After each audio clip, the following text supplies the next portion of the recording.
A graça e a paz de Jesus, amados, retornando com o nosso pão da casa. Hoje nós estamos lendo Deuteronômio, capítulos 19 e 20.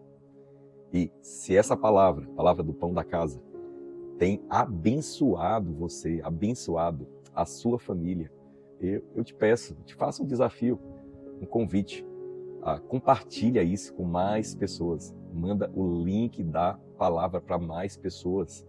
E mais do que isso, também assina ali o canal, né? Faça a sua inscrição no canal. Ao fazer isso, você está se tornando, está cooperando para que o evangelho possa chegar a mais e mais pessoas.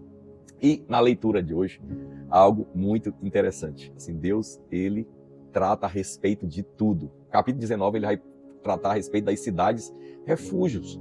Cuidado a respeito da justiça, para que sangue inocente não fosse derramado. Mas no capítulo seguinte, e é isso que eu gostaria de me deter, ele vai falar acerca dos cuidados em relação às guerras. Então, o povo de Deus é um povo guerreiro. Eu quero te dizer, você é um valente do Senhor. Você é um guerreiro. Você sabia que quando o povo de Deus é libertado do Egito e eles entram no deserto, até entrar na terra de Canaã, eles não eram guerreiros. E no início, Deus até fala que os conduziu por um caminho mais longo para que eles não experimentassem cedo a guerra. Por quê? Porque eles eram escravos, eles não eram habilitados para o combate, mas agora eles estavam habilitados ao combate. E Deus traz alguns cuidados, e ali existem alguns princípios que nós devemos levar em consideração. Mas antes de eu falar deles, você lembra quando Josué ele vai entrar na Terra Prometida, e ele está ali meditando em um momento sozinho, e ele vê um guerreiro na frente dele. É interessante que quando Deus aparece para Moisés a primeira vez, ele aparece como uma sarça ardente. Mas quando ele aparece para Josué, ele aparece como um poderoso guerreiro. Por quê? Porque aquele momento era um momento de conquista, era um momento de avanço, era o momento das batalhas. E todo o povo de Deus, e você e a sua família, vão lutar batalhas. As guerras, elas vão ser inevitáveis até o dia do retorno de Jesus. E quando eu estou falando disso, não estou falando simplesmente de guerras físicas, mas espirituais. E que nós lutamos. Aí você luta, mas há uma maneira de lutar as guerras. Há uma maneira, e é lógico que essa maneira é nós estarmos completamente no descanso do Senhor. E a palavra de Deus traz ali umas instruções interessantes.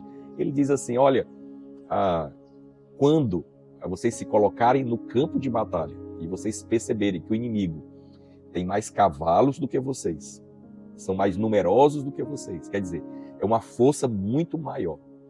A palavra de Deus diz, não temam, o Senhor é com vocês. É interessante a gente perceber que na visão de Josué, assim, Deus se apresenta como um poderoso guerreiro. Quem é aquele ali? É Jesus com ele, é Jesus com você. E a palavra de Deus diz que quando essa batalha estivesse se desenhando assim, e você visse o exército, ele disse que o sacerdote se adiantaria diante do povo e traria uma palavra. Ele diria, o Senhor é com vocês, não temam, ele dará vitória, ele estará junto com vocês, ele vai vencer os inimigos e vai livrar vocês deles. Então, a primeira coisa que nós precisamos para a guerra é saber quem está do nosso lado. Eu vou te dizer, é Deus que está do seu lado. É Deus que está do nosso lado. Foi isso que Jesus foi mostrar para Josué. Ele estava com receio ali, na iminência da entrada da Terra Prometida, mas ele se apresenta como um forte guerreiro. O Senhor luta as batalhas para as quais nós somos convidados. E, na verdade, muito mais, ele vai adiante de nós nessas batalhas. Então, o sacerdote ali se posicionava com uma palavra de fé. O que é que nós precisamos para vencer? Número 1, a palavra de fé. A vitória depende de onde está a nossa confiança. A guerra é vencida não com armas, simplesmente estratégias humanas. Ainda que estratégias, inteligência, sabedoria sejam envolvidas, vou te dizer, as batalhas são envolvidas, que nós nos envolvemos e vencemos, tem a ver com o que nós cremos. E eu quero te dizer, Deus está do seu lado. A segunda coisa é que os capitães ali do exército, eles se adiantavam também para falar ante ao povo. Aí eles diziam assim, olha, todo aquele que casou recentemente, está desposado, não desfrutou da esposa. Todo aquele que plantou uma vinha, falando de trabalho. Primeiro está falando de casamento, segundo falando de trabalho, plantou uma vinha, mas não desfrutou. Construiu uma casa nova, mas não consagrou. Assim, não vá para a guerra, você vai permanecer. Assim, Deus tinha esse cuidado, né? Ele está falando que no meio da batalha eu preciso estar focado, né? E ele tinha esse cuidado de deixar que as pessoas desfrutassem com aquilo que estava sendo a prioridade delas naquele momento. Então preste atenção, algumas vezes algumas pessoas não vão poder avançar ali junto conosco. Por quê? Porque elas estão passando por uma fase da vida diferente. Então é assim na igreja, às vezes dentro da família, a gente precisa entender isso.